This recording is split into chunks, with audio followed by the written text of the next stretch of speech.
Hey, this is Kelly from the Dolly Rocks. This is Joe Queer from the Infamous Queers. Hey, Sleepy P. Martini. Hey, this is Indica Flower. And you are listening to Our Brains Hurt. Our Brains Hurt. Our Brains Hurt. Losers. Well, they needed a jingle for their stupid little show, so they called up the Jasons and we said, fuck no. Then they called us again and they gave us $20 and we wrote them a song that said, your podcast sucks. Then they gave us more money and they asked us really nice and we finally gave in and we said, all right, I'll write you a song, but it's gonna be a clone of a Screeching Weasel song that we heard a while ago. So we wrote them a jingle and it sounded really rad. It was the best little jingle that their podcast ever had, but the file got corrupted and the email didn't work. Now they're stuck without a jingle singing our brains hurt. Our brains hurt, our brains hurt, our brains hurt. Our brains hurt, our brains hurt, our brains hurt. Our brains hurt, our brains hurt, our brains hurt. Our brains hurt, our brains hurt, our brains hurt. In a very non-copyright infringing sort of way. What's going on, everybody? Welcome to another episode of Our Brains Hurt. This episode is brought to you by PunkBox. Head over to punkboxrocks.com. That's punkboxrocks.com for your monthly subscription service to punk rock merch. Everything you would find at a punk rock merch table at a punk show, sent to your house once a month. This could include stickers, button patches, koozies, vinyl, cassettes, CDs, everything you could think of once a month. It's an awesome subscription service, punkboxrocks.com. This show is also brought to you by Merch Slut. Head over to merchslut.com for awesome band t-shirts, punk rock band t-shirts. Merch Slut gets her shirts directly from the band or the label. These are not cheap knockoffs. She also has a wide array of awesome punk rock merch. Merchslut.com. Now, let's get to the show. Oh, what you got there? This is not good. It's a Mad Elf variety. Cran brew. It's a tart Mad Elf. Oh, it's a sour Mad Elf. Yeah. Weird. Yeah, and it's made with tart cherries.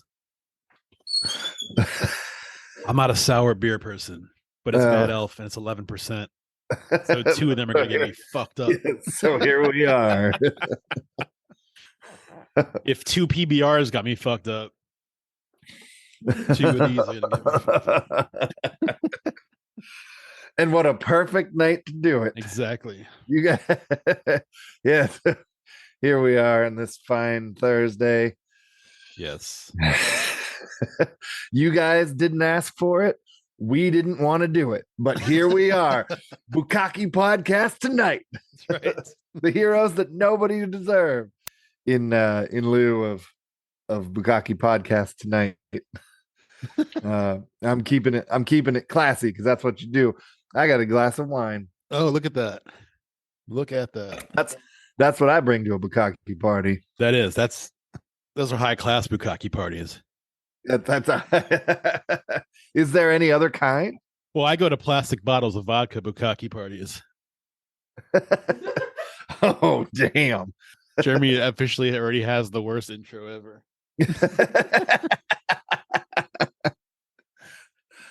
I feel like I got to go get the CD. You should, because the artwork is fucking phenomenal. There's two out. That's one. I think that's their first one. Yeah, this is Attack of the Pork Sword Samurai. with classic tunes such as Bukkake Party Tonight. Well, that's the title, Yeah. Steely Dan Party. Kid Touching Clown. Shart Attack. Don't Want Your HIV. I Want to Rob a 7-Eleven. Porno Man. And everyone's favorite, the hockey song.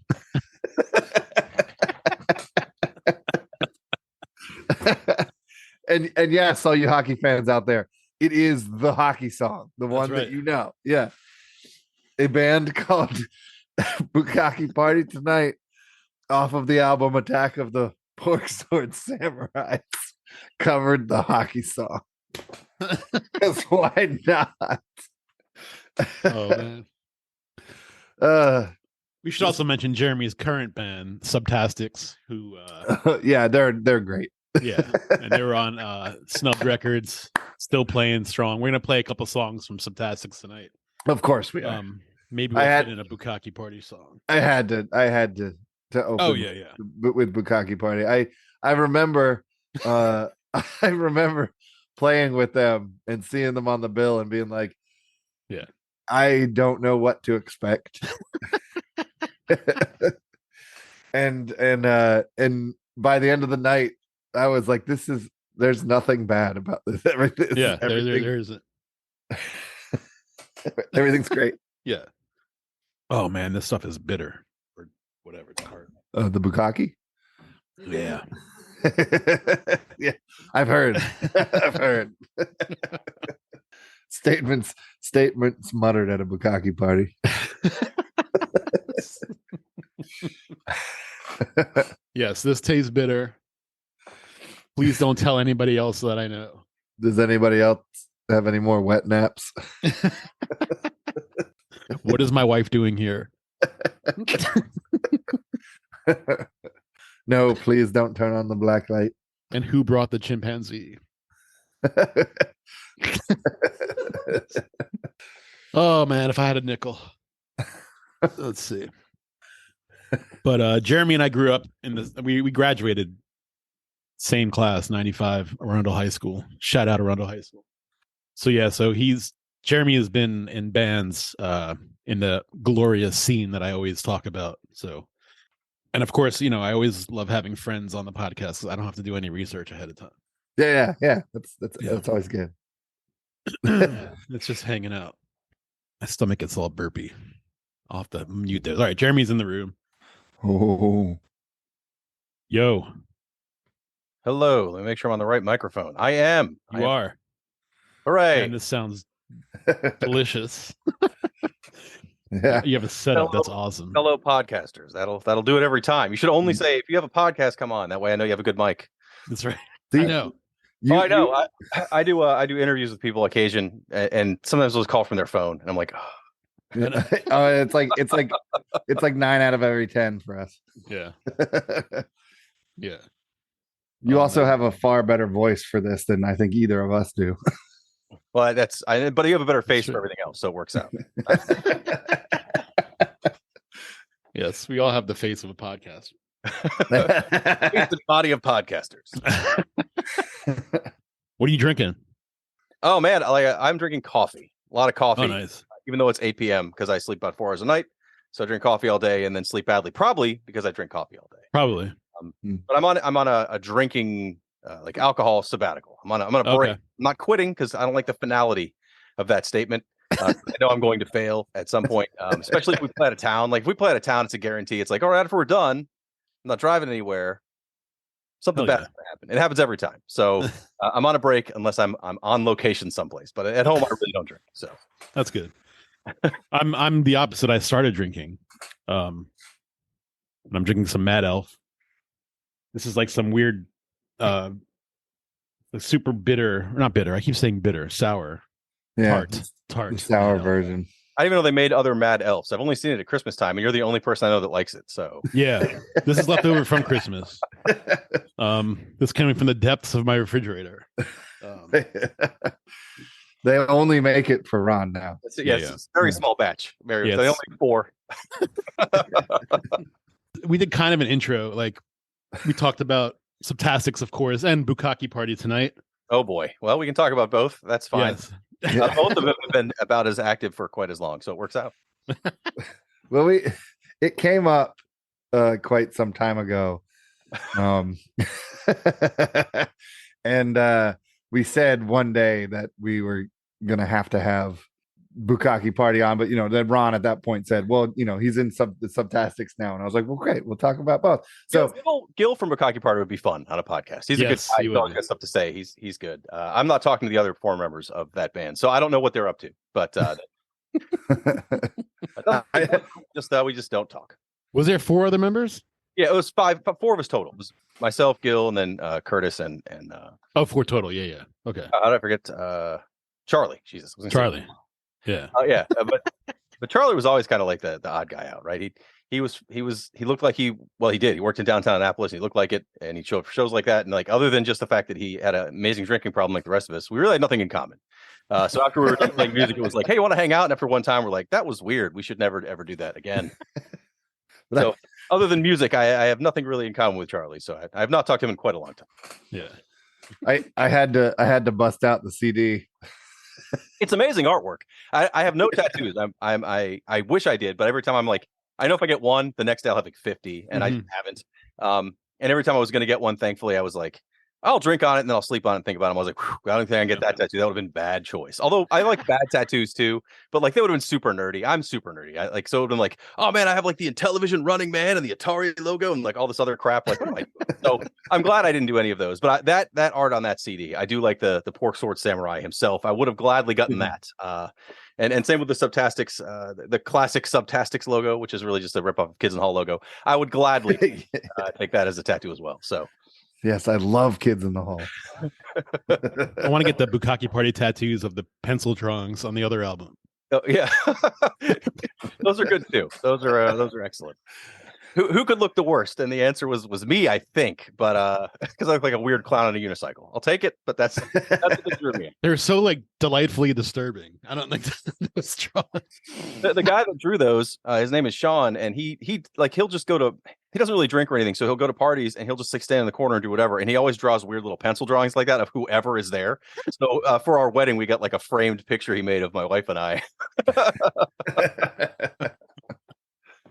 That's fucking awesome. I had to bust out the wine for this classy occasion. Oh well, it is the classiest of occasions. I feel bad that I'm not drinking, but at the same time, I'm glad I'm not. Every time I do, I end up like, I have a really good thing I want to say, and then I say it in the worst possible way ever, and I make people like we just played at. Are we recording now? Or are we not? Is this just like we're just? Yeah, we're recording. I mean, I edit, but like, yeah, we.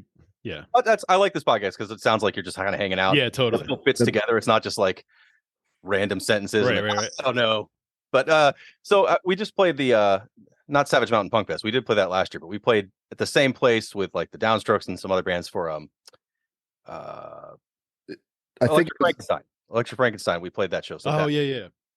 Wasn't it like Savage Mountain Punk Arts or something like that? They run all the shows and they're kind of all tied together. But it was like a picnic or a little. No, that's something else. That was something else. Oh, okay. Yeah, this was just basically he was able to book Electric Frankenstein. And he was like, I'll make it an event. And it was. They were great. I'd never seen them before, and they were amazing. But so, I've seen the Downstrokes a bunch. Jerry from the Downstrokes. I don't know if he's been on this podcast before. I think he might have. But yeah, he has once.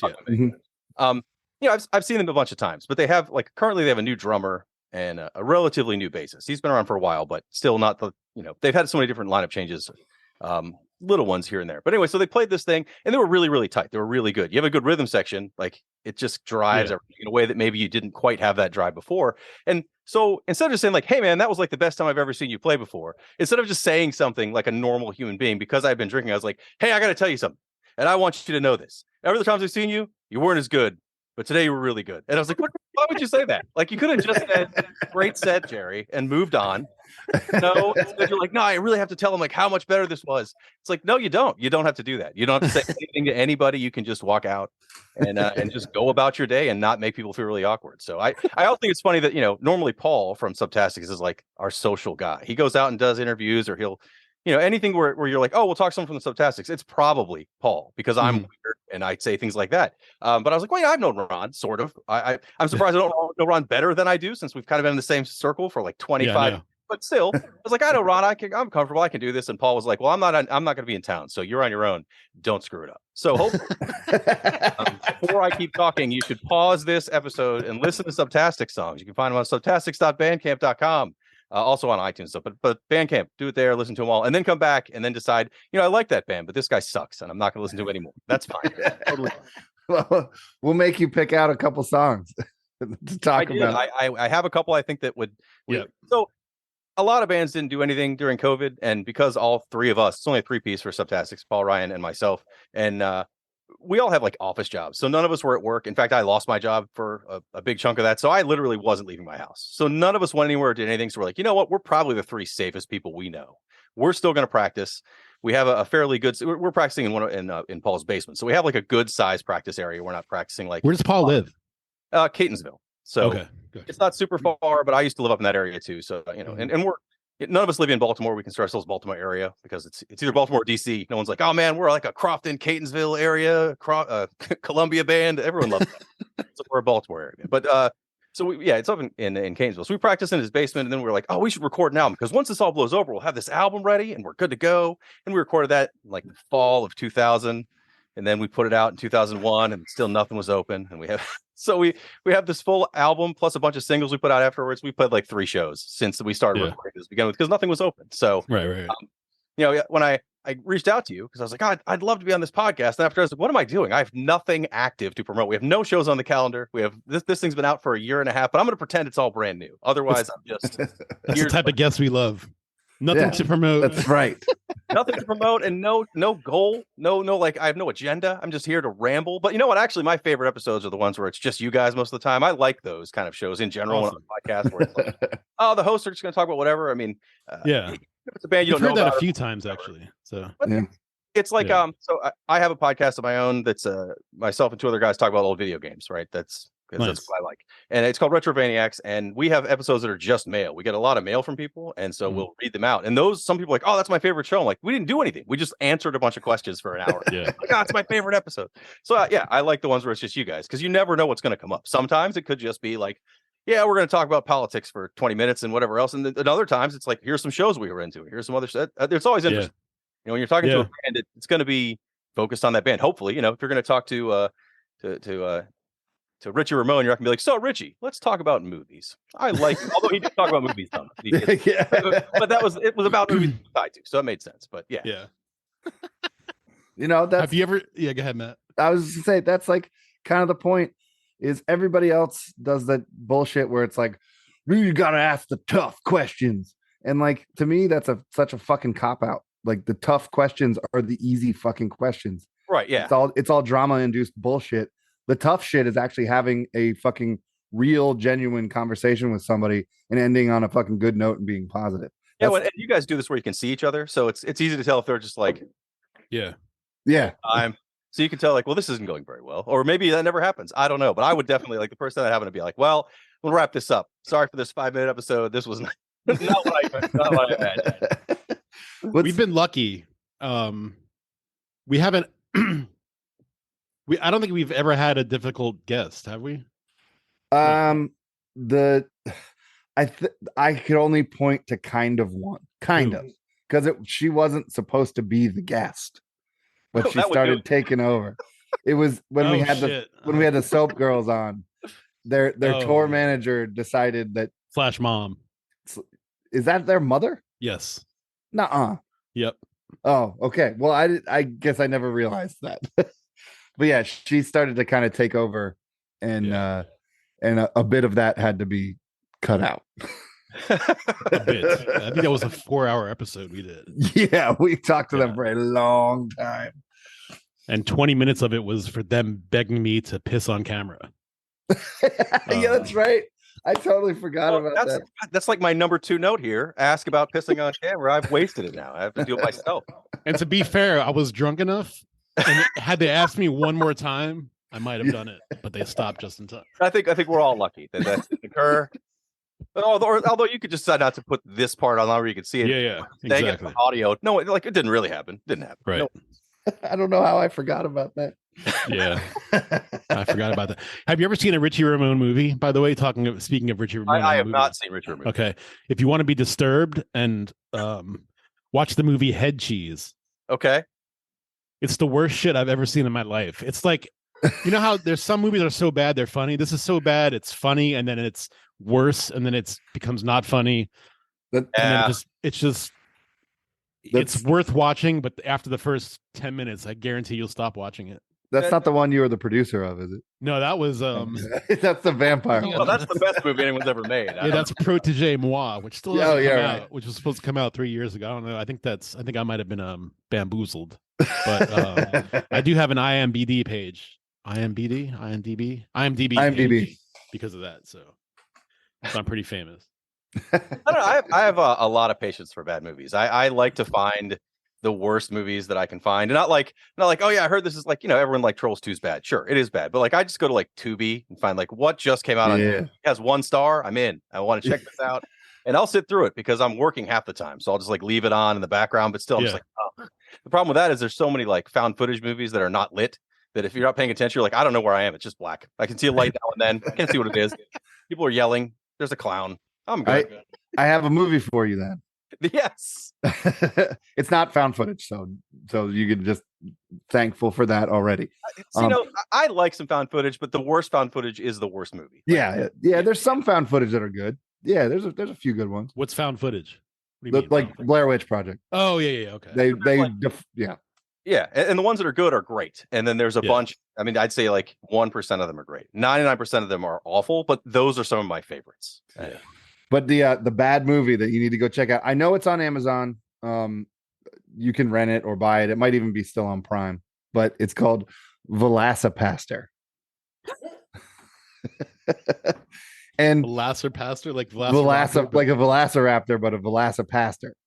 So is he a pastor that's part lizard, or is he like a dinosaur that preaches, or is it none of those things? And it's just like, that was a cool name. He's like a pastor that like he's basically like a werewolf, but he's a pastor and a velociraptor. Well, I'm gonna have to watch that. And this episode, pause it. Go listen to watch Velociraptor, and I'll be reviewing it shortly after. What made me watch it was I somehow ran into the trailer for it, and there's the fucking Holy Mess, which is a punk rock band from fucking Philly, was on the trailer, and I was like, oh shit, that's a Holy Mess song. I was like, I'm watching this. I don't care fucking how bad it is. and it actually turned out to be kind of entertaining, but it's like so bad. But I'm okay with that. It can be terrible if there's like 5 seconds of payoff at the end. I'm always like, yes, that was watch it. Velocipaster. That's fucking insane. I can't bring myself to watch Llamageddon. Ooh. Yeah.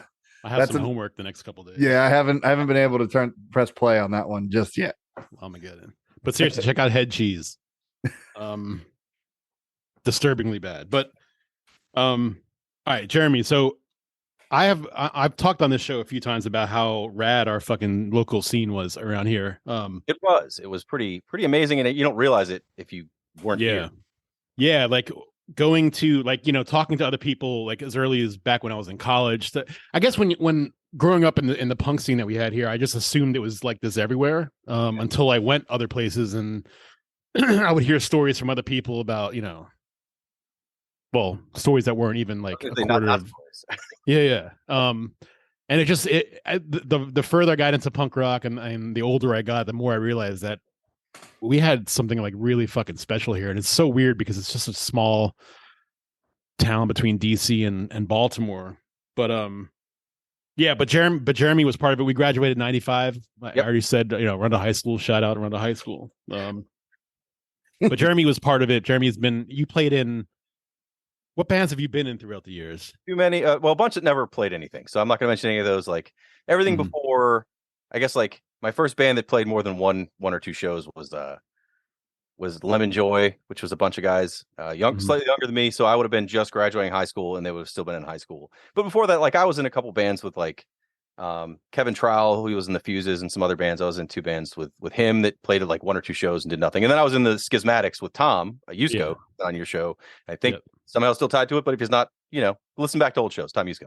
He was for that band for like the first year I was in, and then the preceding 9 or 10 I was in afterwards with a series of different drummers. He was not in, and I did that forever. I liked that band, but it got to the point where it was just like, this is never going to change. Like I was in a band for 10 years with a guy, and then I wrote a song, and he would just be like, "No, I don't like that." I'm like. Like it's not like I didn't write a lot of songs because he wrote everything, which was fine. I'm sure he would prefer I wrote more, but then when I did, he was just like, don't do that again. Like, all right. Like he wrote a song and I was very excited because I had this bass fill I wrote for it. This is when I first started because I came from like pop punk bands and this was like a thrash band. So I was like, I can play super fast. I can make this work. And I did, like I played straight. It just matched the guitar, super fast thrash or whatever. And then I did this one bass fill in one song. And he just stops playing and looks at me. He's like, you should never do that again. And then we just went right into another song. And that was it. Like, all right. And it was like for 10 solid years. So, it's funny. It's hilarious to me because I know who he's talking about. Scott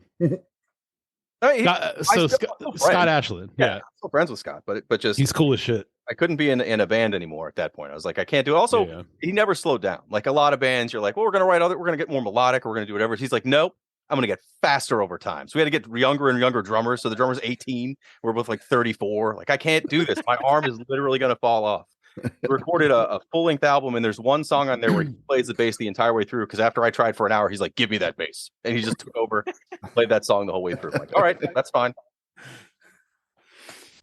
Yeah, Scott was in a band called Verkalaka before that, with his brother Lee Ashland, who's one of the best drummers I've ever He's incredible. still, like, to this day, ever heard. But yeah, Verkalaka was one of the first local bands I ever saw. Which means Verkalaka means vampire in Slavic or something. Yeah, something along those lines. Something like that. Yeah. But one of the things that, like, I remember Scott Ashland, who played guitar and sang for Verkalaka, right? No, he played bass in Verkalaka. Bass, that's right. He did. Yeah. He used to have this, like, a bottle of Windex with blue Kool-Aid or something in it. Yeah. And he would just chug it between songs. Like, so he looked like he was drinking Windex. How do you know it wasn't? I don't, honestly. I'm assuming it was. Well, he lived, so I'm assuming it wasn't just straight. Maybe it would was explain a Flavor lot, Aid. though. It might have been Flavor Aid. That's true. It might not have been literally Kool-Aid. It could have been any blue liquid. It could have just been those little barrels. He just bought a bunch of them, opened them up, and poured them in there. Hugs. Yeah, there you go. Do you practice at Tom's house when you were in Schismatics? Yeah. I remember this one. He had this really big car. What the fuck was it? I don't know. He had this really, like, long old car. Scott did. Yes. Not the El Camino, but something like that. It was massive, and it was diesel. Yeah. I remember one day I was at Tom's house, and I guess you guys had just finished practicing, and he was still there. We were hanging out outside, and the way he had parked his car, like, one of the wheels was on the neighbor's lawn, and the neighbor comes out and comes up to us. You parked on my lawn. Scott looks at the lawn, looks at the neighbor, looks back at the car, looks at the neighbor again, and says, I noticed that. And he just turns around and keeps talking to us like. But it's not even that he wasn't like, that was a badass answer. He's kind of like probably on the spectrum somewhere. So he's just like, you're right, it is on your yard. Yeah. He just kept going about it. And the neighbor just looked at us and just walked back inside. So it was like, he looked the same. Like, I'm like the least punk rock looking person on the planet. If it was the fact that I only wear jeans and t-shirts, like, that's it. I don't have like a jacket with patches on it. I have none of that stuff. I just look like a guy coming out of an arcade 99% of the time. But Scott has looked the same forever. He's got this leather jacket with spikes and, like, slime painted on the back for the band Slime that 7 people know. Like, that's just how he's been forever. He's got, like, spiky hair. So at that time, this, 18, 19-year-old, maybe 20-year-old at that time, and spiky hair is just staring at the guys like, yeah, maybe I on your lawn. How about that? Turned around. He didn't mean it in a mean way. He looked very intimidating, but then when you talk to him, he just wanted to talk to you about World War II tank treads for an hour and a half. So you had to make sure you're ready for that conversation. But otherwise, he was a nice guy. I feel like I need to meet this person now.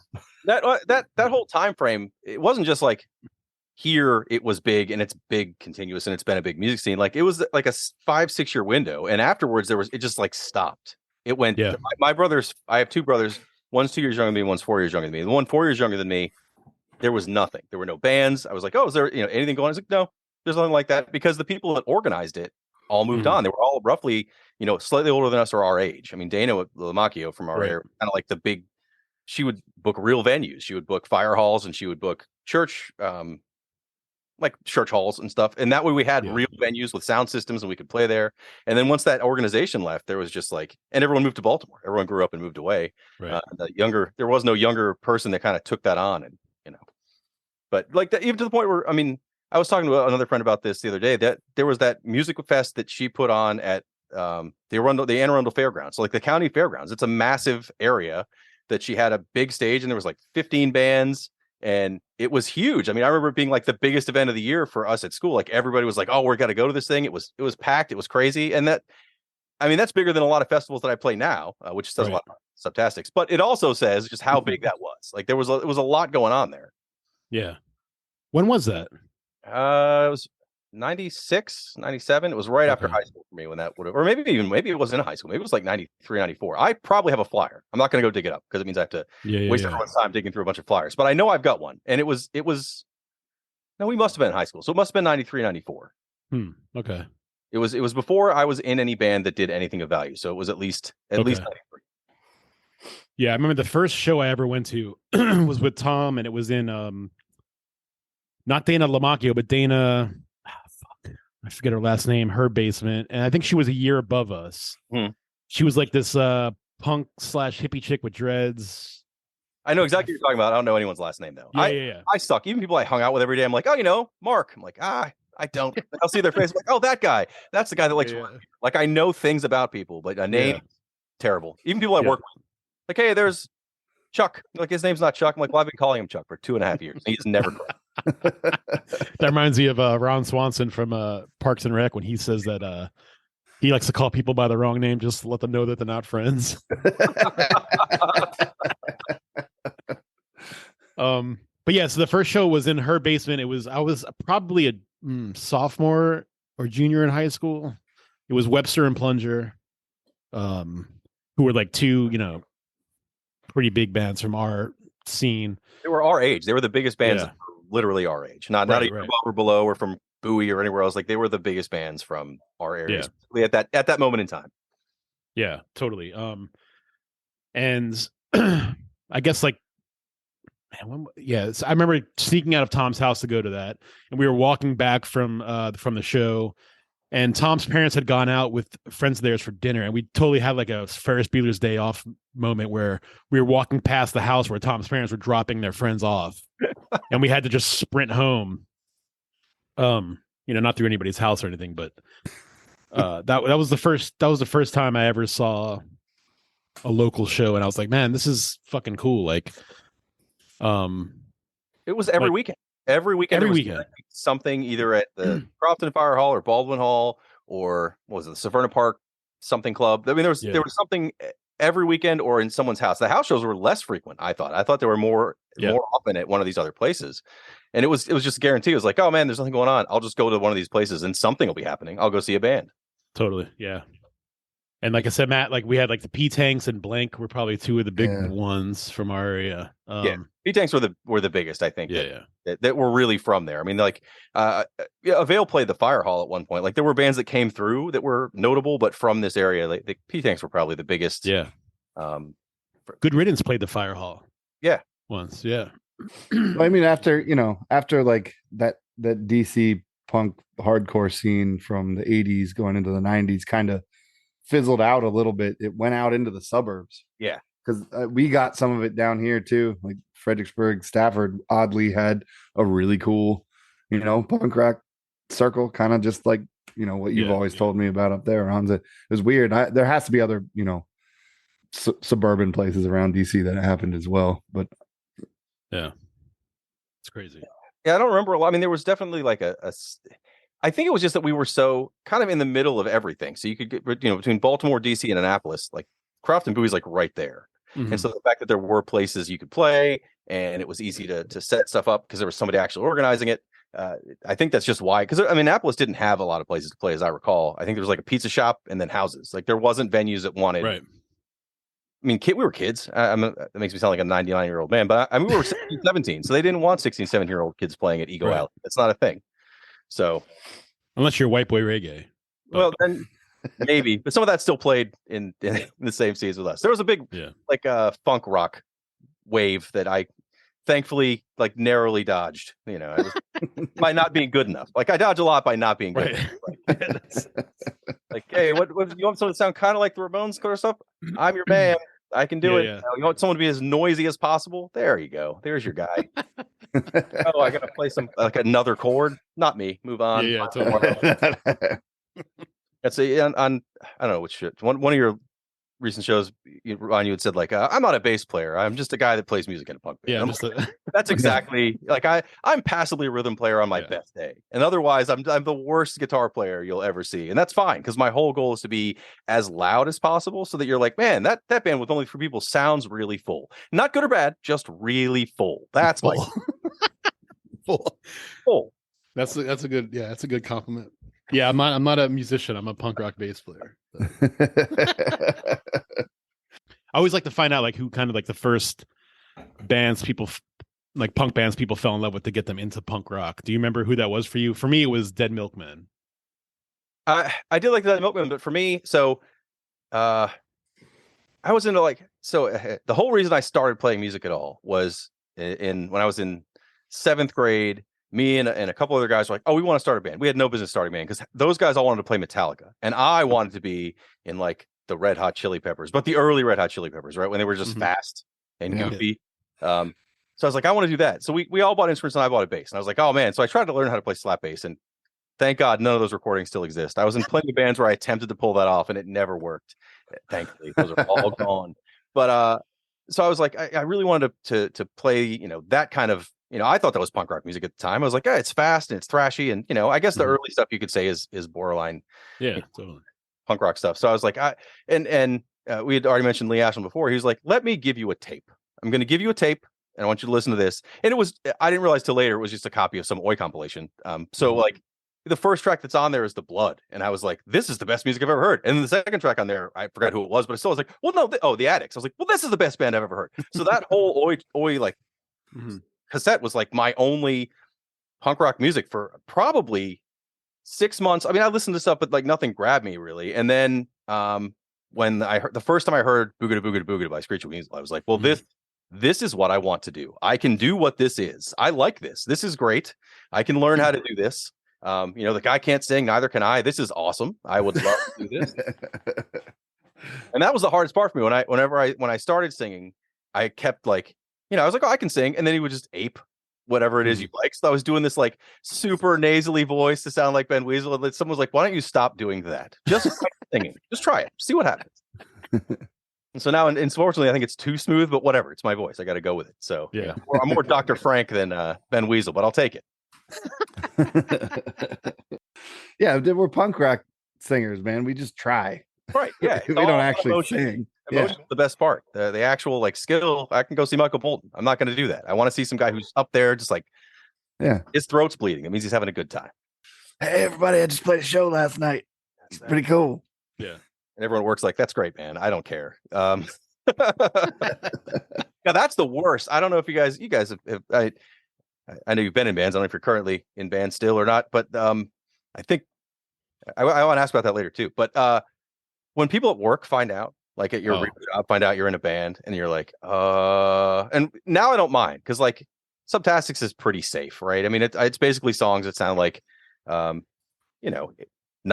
alt rock, but then with the Diary of a 13-year-old read over it because I wrote those lyrics. But when I was in Bukkake Party tonight, you're like, I'm in a band. They're like, what's the name? You're like, never mind. And then they finally tell somebody, you're like, I'm in Bukkake Party tonight. And they're like, oh, that's funny. And you explain like, well, we never thought we'd play more than one show. So we just want to have our name on a marquee outside, which did happen our first show. Very excited. It's like, we never have to play again. And then we put out 2 albums and people were like, oh, you should put your lyrics in there. And we did. And everyone's like, oh no, you guys are awful human beings. Every one of these songs is offensive. Like we thought these were just funny songs. When you just read them out loud without any kind of tone or context, like this song is half this album is pro rape. How's that possible? That's not funny. Like no one thinks that's funny, guys. And you're like, well, wait till the next album. We're gonna have a song that's like pro Ike Turner. Like, okay, stop, guys. Just not a thing. Don't do it. Like our nicest song is about shitting your own pants. Like that's the nicest song that's a nice song. The best that and Hans Gruber about it. Hans Gruber. That's it. The best is, but before you jumped on going through some song titles, the best is that you guys covered the hockey song. Oh yeah, and it's a great. And you're the only person other than the people in that band who are like, "Hey man, I'm glad you guys covered the hockey song." My brother used to work at Fox 5 DC as a video editor, so he's never on camera or anything. He just did video editing. And for the beginning of the Cap season one year, they're like, "We need to put like a highlights reel of the last couple years and talk about hockey." And he's like, what song should I use? Like, whatever you have. So he's like, okay. And he used that song. And it was on Fox 5 DC like one time. I'm sure they're like, turn that off and never play that again. But they did it once. And I got to see it. And I was very excited. That's awesome. That's awesome. He no longer does that because they've kind of conglomerated. So all their web presence and video presence is now done by National instead of a DC location. But he would tell me stories about things that you would be like, that this didn't really happen, but it totally did. When they were having like in Anchorman, we're like, oh, it's Pandy Watch. Where they had the same thing at the National Zoo, where they're like, we have these pandas, and I think they were gonna have babies, or there was a new panda coming, or something. It was something about pandas, very exciting. And so they're like, hey man, you've got to get a video reel together. We need like a little splash graphic for when we're going to talk about these pandas. And so he put a lot of time in and tried to do a really nice graphic that was like, Panda Watch, but it wasn't Panda Watch, whatever it was called. And they're like, we need something a little more, pandas. And he's like, all right. So he kept working on this thing. And finally they were like, no, this isn't like, pandas. And so he goes back and he comes back a little bit later, and it's like the most offensive, like, oh, pandas, and like a gong and stuff. And like, that's it. And he's like, we're not airing that. We're not putting that. We're not doing it. Nope.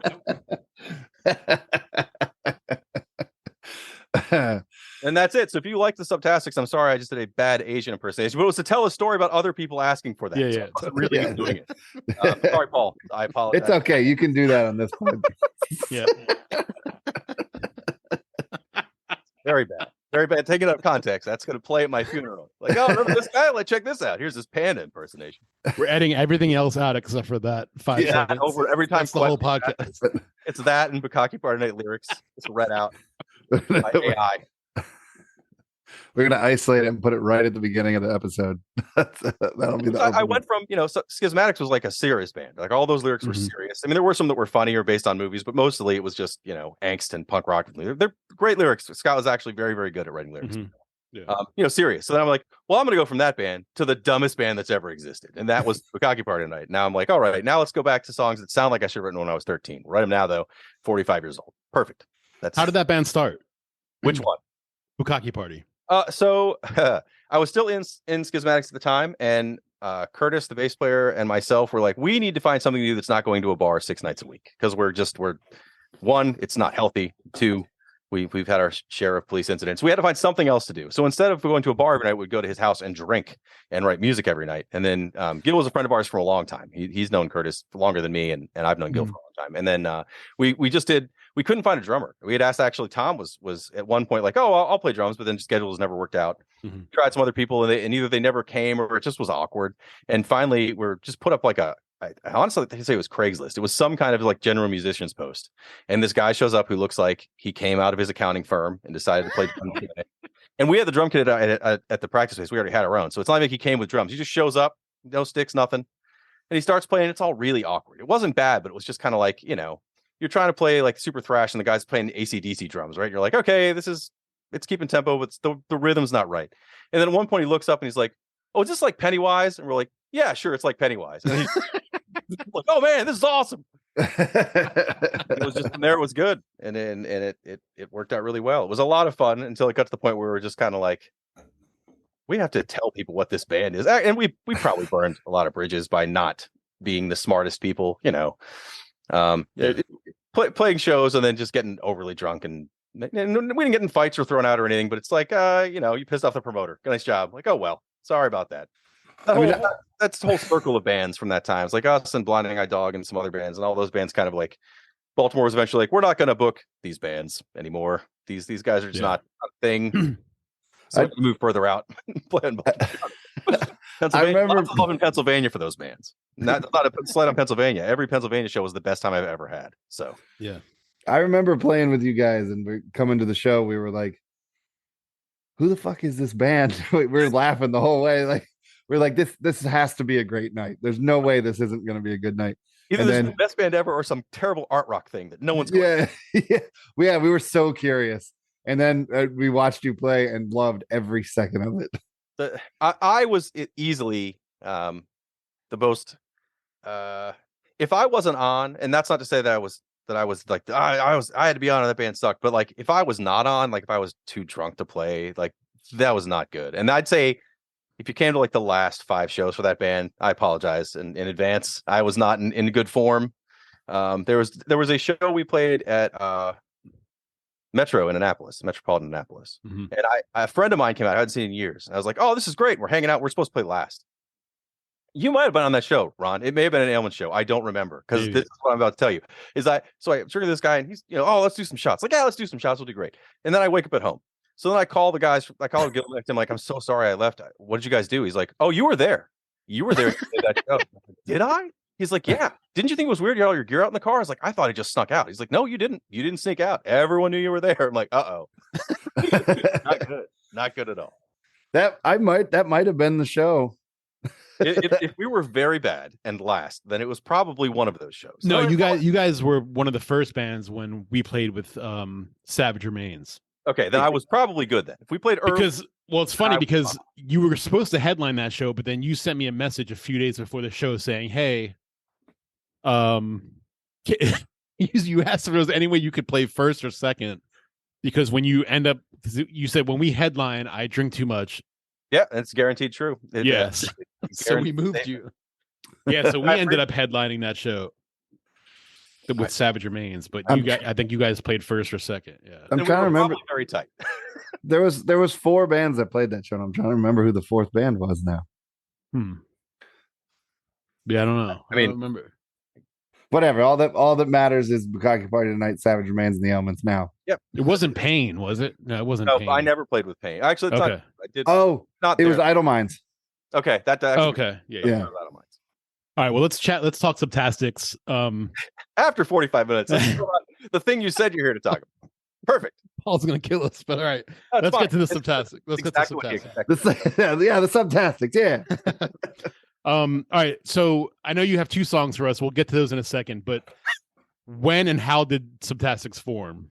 So Subtastics, I've known Paul for years. He was actually one of my brother's roommates when he was in college, and they were in a bunch of bands. Paul's been in a bunch of bands and still is in a bunch of bands in the DC area or Baltimore area. But him and I had done for a while. There was like a window in 2012, 13, 14, where everyone's like, we're going to do cover bands. We're going to start like punk rock cover bands. This is a band that's covering, and a lot of times it's for Halloween, but sometimes it was just we're going to do an all cover night set. And so I had done a bunch of bands with Funny from the P-Tanks covering a bunch of different bands.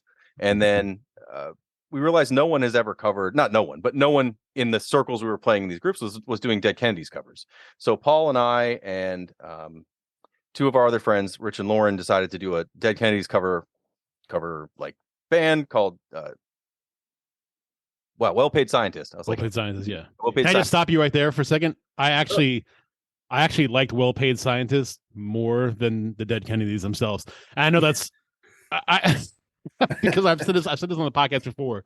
Jello Biafra's voice, I don't know what it is, but it freaks me out. It's disturbing to me, and I can't listen to it. It's weird. What's weirder is seeing the Dead Kennedys. Well, I guess I don't know if they're going to play again now that DH is gone, but I saw them when they came through Baltimore last time, and they have the other guy that's been their vocalist for like ever. So he's been there way longer than Jello was in the band, but he just is up there, and he's not necessarily trying to sound like Jello, but on the songs that Jello is saying, he's trying to sound like Jello. It's weird to see somebody else trying to sound like Jello and sing Jello. Yeah. But they were really good. They were very tight. I have to say they were surprising. I did not expect a lot from that show, and I ended up being very pleased by it. But yeah, I mean, thank you. I guess it was also that we only played the songs you want to hear. I love the Dead Kennedys, but like every album is maybe a 50-50 split of songs I want to hear or songs I definitely don't want to hear. Like there's no middle ground with that band too. That's the best song I've ever heard, or it's Winnebago Warrior. Like there's nothing else. You got those songs. Yeah. So anyway, so Paul and I have been doing that, and then Paul and Ryan were in a band with this guy Josh called 88 Miles Per Hour that was in Baltimore, and then Josh moved away. So then Ryan, the drummer for Subtastics, really wasn't in any other bands at that point in time. He used to be in he's been in other bands, but at that point in time he has no band. And so Paul and him had kind of been like, we're band buddies forever. And so we were just kind of hanging out. We're like, we'll see what happens. We'll just play around. And it actually worked really well because we all have we have very different tastes, but in the same circus, right? No one's like, I only like classical music, and someone's like, I only like hardcore rap. Like it's different varying brands of, like Ryan's like a Coheed guy, right? Something that's a little more involved and has all these parts. And I'm like, if it's more than 2 parts, I'm not going to know this song and I don't want to hear it. And Paul's like right in the middle. He's definitely more poppy than me, but still like that same, like we have a good blend of things. So what we've done instead is not the band that none of us thought we would have. If you would have asked any of us the day before starting this band what band it is, I would be like, oh, Ramonesy. Well, it's not really that. Some of it is, but it's not. And I'm sure they would have all said different things, but it's kind of blended into this band that just because we actually like being around each other. It's kind of been nice. It's not have any band drama at least. That's huge. It's a key. It's key. And none of us also, I mean, we're all around the same age. We've all been in bands enough. We like playing just enough to want to like, oh, let's do a long weekend where we play a couple dates out of town. None of us are like, dude, let's tour for a month. Let's quit our jobs and do like, we're way past that. We're all like, no. Nope. Let's just let's do this. We're going to practice every week and play whenever you can, and go. So it's been a lot of fun. I can't imagine not having some kind of band outlet for me. I don't know how to do any downtime, so I need some outlet of some sort. Right. From, even though it doesn't sound like it, I've been playing guitar for almost 30 years. But so it's Subtastics though. The fact that there's no drama, and we do keep changing, not drastically, but the first. It's not albums. The first like LPs or whatever, our demo and everything to now, it sounds similar, but there's also like we have slower songs and more melodic songs and some other stuff we wouldn't have done. So it's, we don't have this preset idea of like, this is what we have to sound like. This is what we're just like, I don't know, man. I just like hanging out with you guys. Let's see what we write. Let's see what happens. Yeah. And all of us write songs. So it's not like Paul's band and we're all in it, or, this is, although for the business part, it's 99% Paul, but for the writing part, it's all of us. Even Ryan, I've never had a drummer like write songs, and he's probably written, melody still things that we all added onto, but for probably half the songs we have. I've never had a guitar player or a drummer just hand you like, here, I record this on guitar at my house, and I put it on a cassette tape or whatever and listen to this. Like, wow, that's crazy. You wrote 17 songs. So nice. It's nice that we all have songwriting, cool. And it's always different than whatever I'll send a song in and I'll just sit here at home and I'll play it on this, and it's just an acoustic guitar, and then what they hear versus what I had in my mind is so different. Then we actually get together and play it. I'm like, well, that's not what I had in mind, but this is way better than what I've written. So that's cool. Live fast, eat trash. Yes, that a song we wrote because we already had a shirt that said it on there. That's the best part of it.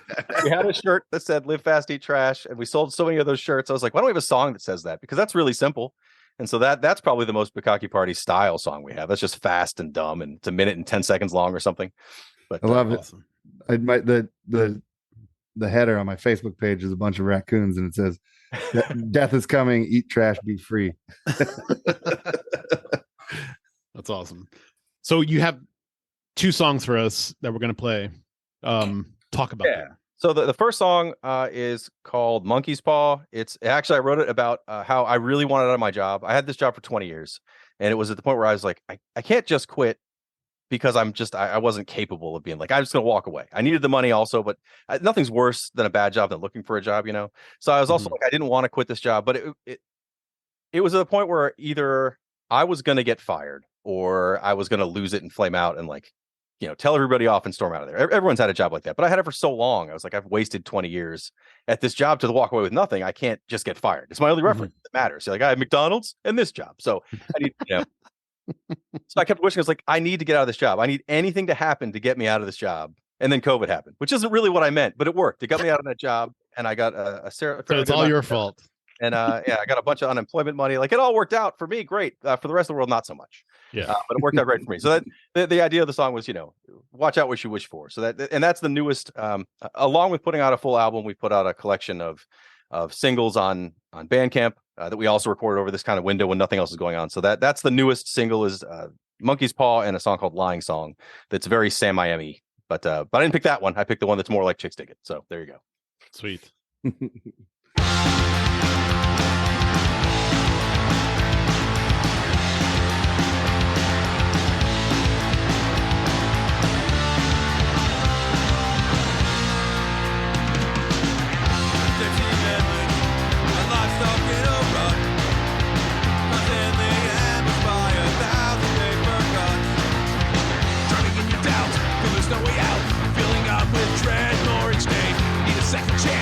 Circumstance on exit if you couldn't turn away. Couldn't push me with my eyes. It's time I've been there for my pride. It's all been all over again, left behind it. You got what you wish for, but it's not what you want. It's all how I went wrong. You got what you wish for, but it's not what you want.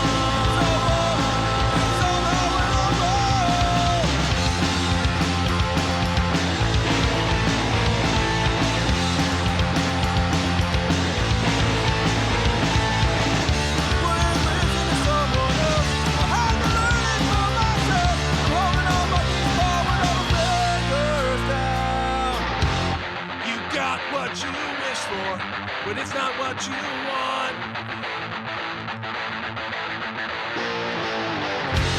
You got what you wish for, but it's not what you want.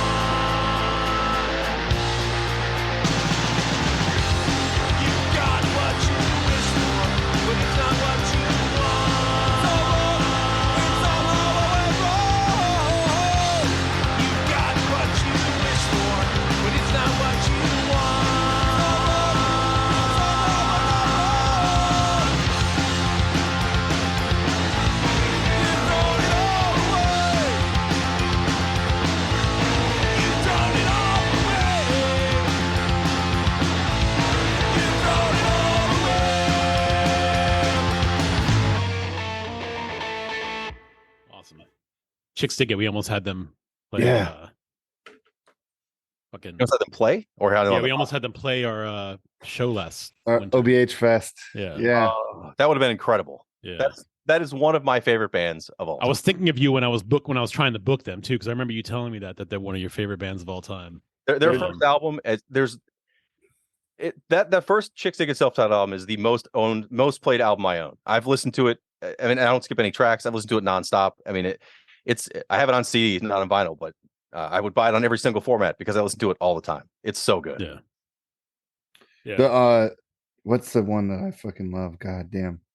Is it From Scene to Signing Scene. I fucking That's good love too. that. I love that album so much.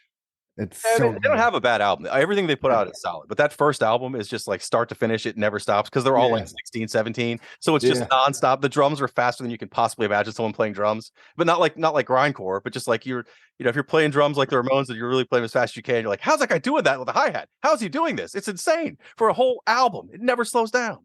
I saw them live a couple times, and both times they were the most amazing band ever to see live. They were so good because they sound just like the album. They're super fast, and KJ will do this thing where he does that like punk rock stance where he puts his legs out, but so low that he's basically doing the splits for half the album, like half the show. All right, let's talk about the second song. The second song is called Denialism. It's on our full-length album, which is called Collector's Edition, and that's our closer for shows at this point. I think actually the first time we played this was at one of the shows you booked at Pie Shop. I'm not sure which one. We played a couple of them, but that was the first time we played that song, and it was like, when you like write a song and you hear people like singing along, even though they've never heard it before because you just wrote it, and that was the first time because it's got like a catchy like group vocal thing at the end where it was like whoa, and like everyone was doing like, well, this could be it. We finally written a song people like. Well done, guys. So I picked it. It has quite a few listens on Spotify. It does. Well, so Paul is also a big like motorsports guy. Like he has a Camaro he's rebuilt and he races and stuff. And there's a guy whose name I will never remember because I'm not into that necessarily, but he's used us on a bunch of his videos and he's got millions of views. So and he actually credits us on there. So I'm like, that's awesome. That's great. That's the best thing ever. So and I feel bad I don't remember his name. I could look it up. That would make me probably a responsible human being, but I won't. But yes. I will. I've seen those videos. I feel bad. Let me look it up. You can edit the part where I do it. Yeah. I'm gonna look it up. But actually, I don't care. Everyone knows I'm an awful person. That's a great name for a song though. Denialism. Yes. I don't know why I haven't seen that before. It seems like such an obvious thing for like a punk rock song, but Tony Angelo. Tony Angelo is the guy. He's got a bunch of YouTube videos and stuff where he's he just rebuilds cars and will show huge sections where he's just working on the car and they'll play bits of our songs. But that's one he uses a lot because it's a good one. They're all good, but that one's great.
right, I'm gonna ask you the 3 questions that we ask everybody.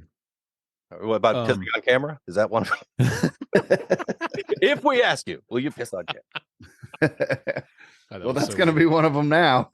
They're actually touring the U.S. right now. Soap Girls. Are they really? Yeah. I think the closest they're coming here is like somewhere in Pennsylvania or something.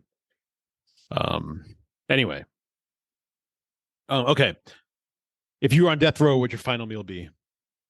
So I'm a simple man, and I would say pepperoni pizza. Plain pepperoni pizza, the greasier the better. I love it, and if I eat it now, like I wish I was dead the next day, so I will be dead. So it doesn't matter. Also, the other thing I fell in love with, but I can't eat it now, and it makes me so sad. They just opened one in Crofton a little while ago, the Bonchon chicken. Like yeah. Chicken. Their spicy fried chicken is incredible. Like I will eat tons of it. But if I have one piece, I will have heartburn for 2.5 weeks. But I love it, and I'm such an old man that's like my problem. Like, and I still eat it. I eat it and like, oh, that was horrible. It's so good, but it's so good. So yeah, I would eat nothing but Bonchon and pizza. Probably put it on the pizza and make it like a sandwich. Oh, that'd be incredible. That would be my death row meal because it wouldn't matter. Whatever happens afterward is your problem to clean up, not mine. That's right. That's right. Yeah, that's my favorite answer to that question. Whatever's going to be the messiest. Yep. So much Indian food. Yeah. I love Indian food, but I can eat that still. So that wouldn't be me too. Yeah. Oh. Do you like Royal Farms chicken for fried chicken? I do. Royal Farms chicken, if I'm just going to get standard fried chicken, is the best. And their spicy strips are actually pretty spicy. So good. Yeah. So I went to Philadelphia. Did I tell you the story of how I puked all over myself in the car driving home from Philly? Matt, did I tell the story? No. Wait, which Philly show? Night Demon. No, you didn't tell the story. So I went to go see Night Demon, this metal band up in Philly, like, I don't know, a month ago, 3 weeks ago, something like that. And I was driving home, and it was around midnight. I was in Northern Maryland, and I had to get gas, and I stopped at a Royal Farms, and I had not gastric bypass, but I had what's it called, surgery? The band. Yeah, no, not the band, the gastric sleeve. Surgery. Yeah, a sleeve, right? Yeah. And I'm still kind of learning what I can eat and what I can't eat. Spoiler alert, I cannot eat Royal Farms chicken. But Royal Farms is off the list. Worst. So horrible. It is. Well, I'm driving home, and I was so hungry. I hadn't eaten since lunch, and it was like midnight. So I was like, all right, I bought 2 chicken tenders and a small fry. I was like, I could probably eat at least half of this and be fine. So I eat 1 chicken tender and 3 fries. Now, to be fair, the fries are pretty big. They're like those fat, like steak fries. Yeah, steak fries, yeah. And they fry them in the same grease they fry the chicken in. So it's extra greasy. Oh, yeah. So I'm driving home, and I'm like, I start feeling this kind of like, weird feeling in my chest. I'm like, man, I'm on 95, going like, 80 miles an hour. And I'm like, I'm about to puke. So I'm looking for like a bag or something. I don't have anything. So I just grab a pile of napkins and I puke in them a little bit. And it's disgusting. And I have to I put it down, whatever. I drive another 20 minutes. Now I'm like in the Baltimore Harbor Tunnel. And I'm totally going to puke, like hardcore puke. And there was nowhere to pull over and there was nothing I could do. So I just puked. And I'm like driving through the tunnel, puking, and it's going all over me. It's kind of like, it's been a long time, but if you ever shit your own pants, once it starts, it's not stopping. So you just kind of like enjoy it at that point. You're like, I can't stop it. So I totally, that's what I did. I was like, you know what? I'm just going to fucking puke. I'm not even going to try to slow it down or anything. Here it goes. And I just puked all over myself and just fucking drove home with the windows down the rest of the last 25 minutes or something. I'm just going to get this when I get home. Yeah. So anyway, I can't eat Royal Farms chicken anymore. So that's the worst, man. I can live without Bonchon, although I still break that rule, but I cannot live without Royal Farms. It's easily once a week. Fried chicken is like the best. And Royal Farms does it. They do it right. Yeah, man. They do. They really do. And there's like 2. Ronnie lived near where we're on this. There's like 2 like within walking distance of our houses. So it's really hard not to stop there. I'm gonna keep trying. I'm not a quitter. But we'll see. We just got them down here like a few years ago. Oh, did you really? Yeah, like I think I want to say it was either 2019 or 2018 was the first. There was only one for like the longest time, and now they've built like 3 more. So there's like sweet. There's like 3 of them within like 5 miles of my house now. You ever found one of them that doesn't do chicken? It's just like a punch. No. No. You drive into one. I was like, oh, Royal Farms is awesome. They didn't have chicken. Like, there's not even a place for What the it. fuck? Like, we don't do it here. I was like, why even have a Royal Farms? Just burn this to the ground. Yeah, totally. It's funny because I'll bring in. I work in Northern Virginia, and every now and then I'll bring in, like, if we do like a food thing, I'll bring in, like, I call it gas station chicken. Like, I'm bringing gas station chicken. It's Yeah. the best, and it's always the best chicken anybody's ever had. Yeah, it's Yeah. incredible. Yeah. Shout out Royal Farms. This episode is sponsored by Royal Farms. I'm here to promote Royal Farms. That's why I reported it. Well, now they owe us money too. Yeah, Now there's so many companies that owe us money that haven't paid up. I know. We're gonna be rich. Payment one in day. chicken. You don't need to pay Yes. in cash. Just pay us in chicken. Oh my god, I would totally work for fried chicken. Yeah. All right. Second question. So, if you were gonna, so I know you've heard the podcast before. So you could take your ashes if you get cremated and turn into a vinyl record of your choice. Man, I haven't been drunk on this podcast in a long time. All right. If you were to have your ashes eternalized in a album of your choice, which one would you pick? Oh, I'd clearly pick Collector's Edition, the full-length album by Subtastics. No, I would not pick my own album. That's a cheesy answer, but I'm going to mention it as many times as I can. I know I mentioned the Chicks Dig It album is probably the most played I have at my house, so I would say that. But honestly, it's between that and the first Weezer album is maybe the finest, like, It's a good one. start to finish. It's so good and it's so heavy. But I'm gonna go with that first Chicks Dig It album because it really is. I can never stop listening to it. There's other albums that are probably more influential and like Boogie to Boogie to Boogie is great. Like, I loved it, but I haven't listened to that nearly as many times as the original Chicks Dig It album has been on in constant rotation. That's a first on this podcast. That's a first. It is. Either of them would have been. Even the Weezer one would have been. Yeah, the Weezer one would have been a first too, which I'm surprised at actually. Yeah. That first Weezer album is amazing. I mean, No one would ever fault you for that. Like, Yeah, that's so such good. a good record. Not like the Red Weezer album. Like, get off the Yeah. podcast. Leaving this episode. No one even knows what's on that album. That sucks.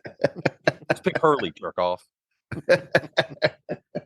Yeah, Boogie to Boogie to Boogie is my alt answer to that question. It's either that or Michael Jackson Thriller, but depends on if I'm. Yeah, The single to the Kylie Minogue dancing album. That's what I want. First thing I ever bought, by the way, Kylie Minogue Locomotion single. Listen to it. Is that really the first thing you ever bought? First music I ever owned was that as a child. My parents didn't listen to music that was any fun. They listened to like folk music Same here. stuff. And then the only music we had that was even close to current was Weird Al, who's amazing. So that's how I knew about any current music was Weird Al's version of current hits. Until I was like 13, 14. Yeah, it's weird. The first music I ever bought was Def Leppard Hysteria. Oh, that's a good one though. Yeah. And it was only because it was this hot chick that was older than me on our bus that had a fucking leather jacket with a fucking Def Leppard patch on the back. You're like, I'm buying this. Yeah, I was like in 7th or 8th grade and she was probably like a high schooler. Because I lived on Bowling Air Force Base and we picked up, it was like the middle school and then we picked up kids from the high school. And she was just like fucking hot metal chick with a Def Leppard patch. I'm like, I'm buying Def Leppard. Like, maybe if I buy Def Leppard, she'll sit next to me on the bus and the wind that she creates may brush my.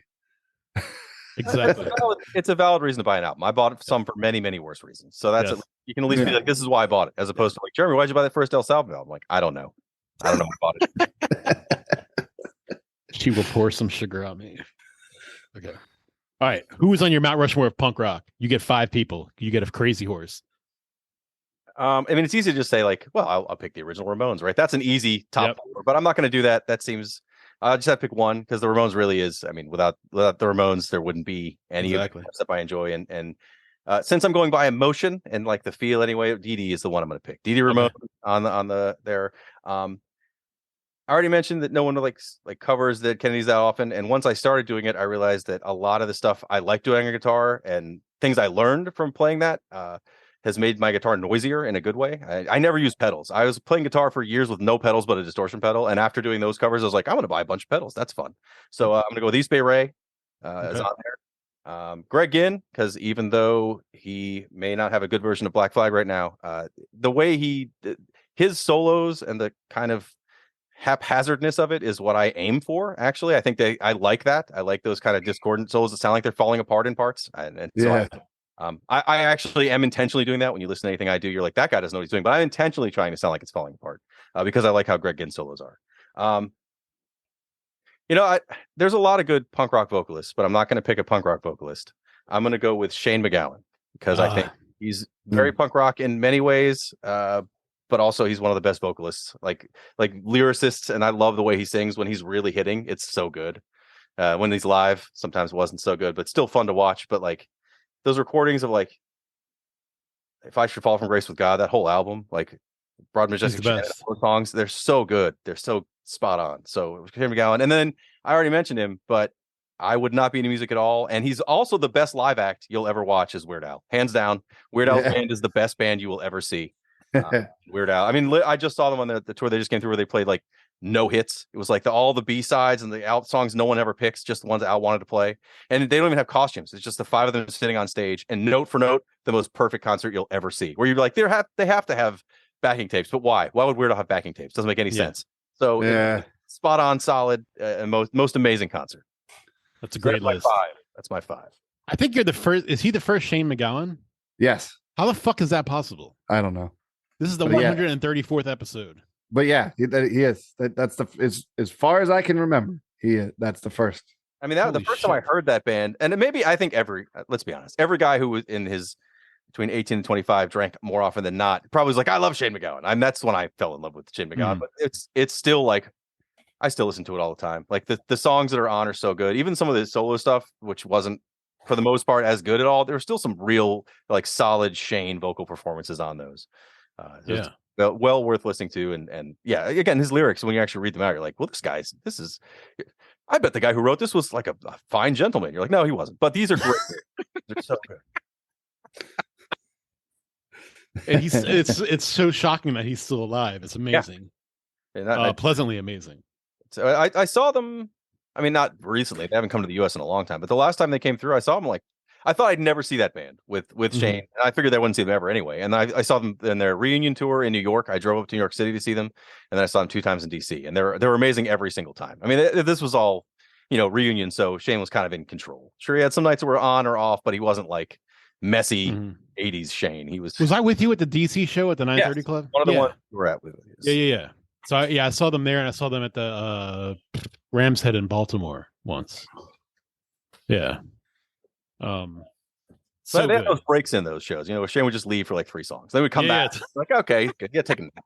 Damn, Shane MacGowan, I'm gonna have to rethink my fucking Mount Rushmore. Shane's got to be on that. That is pretty interesting. That really is the first one, and I think it is. I think it is. Yeah, I would have. I wrote them all down. I've listened to every episode. I wrote everyone's top 5 down, and they was not. No, I'm just kidding. I didn't do any of that. I have listened to most of these shows. I don't remember anyone saying it, but I was trying to think today. I was like, who's my favorite like punk rock vocalist? And I would be more interested in someone who's like, it's all emotion, it's all power. It's more like that's what I'm into for that kind of music. I want it to be aggressive, or if it's not, that's fine. But then then I'm not as worried about the vocals. But I was like, who's like the best vocalist I've ever like for anything I listen to? Like that's great, Shane MacGowan. Yeah, you're definitely the first because I would have had this conversation. I do want to say one more thing, and Matt, I have to thank you. I never, and I don't remember which episode it was. I never cared at all, one bit, for Kiss. Didn't like them. And you were going on one of the episodes about how good the first Kiss album is. And so I've listened to it now probably 100 times. It is amazing. It's so good. It's wonderful. I'm not even that big of a Kiss fan. The first Kiss album is, I mean, honestly, the first 4 probably have some terrible tracks, but they have some really good stuff in there that I never would have given a shot, because everything I knew about Kiss was like either the no makeup on 80s stuff, or it was, rock and roll all night, party every day. And you're like, those are fine, but everyone knows that song. Why would you listen to this band or whatever? You listen to the other stuff that no one plays. You're like, these are actually pretty good songs. They're all very groovy. Like, yeah, it is. Their first one's real good. That's and you can thank 3D from Jason's for that one, because he's the one that made me do the same thing. Yeah. So good. I tried to convince everyone else in Subtastics on the road trip that they agreed with it. They did not agree. Although once we did have a bunch of beers, we did play a bunch on the jukebox at the Savage Mountain Punk Fest, and they liked it then. So it is a good album to play if everyone's drinking at 2 a.m. after a punk rock show. It's wonderful. Awesome. We'll go ahead and plug shit for Subtastics. Yeah, you can find Subtastics at subtastics.bandcamp.com. We're also on iTunes and everywhere else, but Bandcamp, you get more of. If you're going to buy anything, buy it from there. That'd be cool. But if not, just stream it. We're on Spotify, I think, too. The full-length album is Collector's Edition. That's where the second track that came on whenever, or is coming on now, whenever Ron puts it in here, it's on that. That's if you're gonna pick one thing, get that. It's the best thing I've ever recorded. So I'm very happy about that. And if you like video games, I'm on the Retrovaniacs podcast, also available anywhere you get podcasts, where I get this fancy mic. So sweet. Thanks so much, dude. Yeah. And thanks. the Subtastics are rad. That newest release, the collector's edition, is fucking great. Thank you. And R.I.P. Bukkake Party the band. Gone but not forgotten. And for the band. And if you want to know about Bukkake Party, ask a punk. Yeah. If you can remember the band, but none of the members in the band were in it, that'd be cool. Like the songs are great. Just remove my connection if you're looking to hire me anytime soon. But it's a great band. Awesome. Cool. Thanks, Jeremy. Thanks so much for doing this. Thank you. And thanks for having an awesome mic. And my editing is going to be so fast, which is awesome. It's probably better than my mic, honestly. It's better than mine too. So. Yeah. All right. Well, thank you guys. This was fun. Is this the next episode, or do you have others like in the... Yeah, this will be out Sunday. Yep.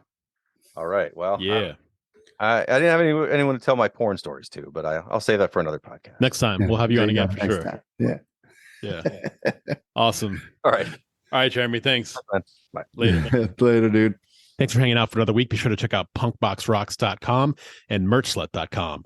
Check us out on all social media outlets at ourbrainshurt and at ourbrainshurt.com. We will talk to you next week. Stay safe. Adios. How do I do this shit? I can still hear you. So what do I have to press? Close.